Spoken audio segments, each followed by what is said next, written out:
জেনা জেনা জেনা জেনা, ব্যভিচার ব্যভিচার ব্যভিচার, এটা ব্যভিচার। ওই লম্পট, ওই লম্পট, ওই ব্যভিচারী, ওই বখাটে, ওই দুশ্চরিত্র, ওই হাইওয়ান,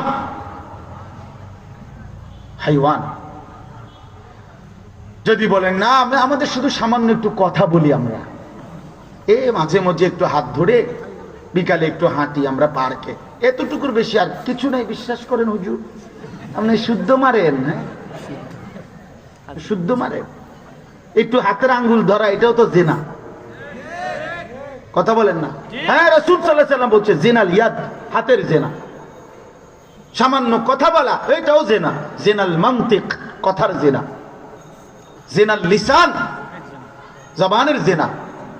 রাসূলুল্লাহ সাল্লাল্লাহু আলাইহি ওয়াসাল্লাম প্রত্যেকটাকে জিনা বলছে, এটা নবী সাল্লাল্লাহু আলাইহি ওয়াসাল্লাম বলছে। কাজে রাগ করার কিছু নাই। অন্য কেউ যদি বলে এটা সংকীর্ণতা, আর তো বেটা তুই কি বলছো বেটা, কে শুনে তোর কথা? বলে কথা তো হবে তাই যে আল্লাহ রাসূল বলেছে, কথা তো হবে তাই যে আল্লাহ বলেছেন, ওইটাই সঠিক। তোমার পৃথিবীর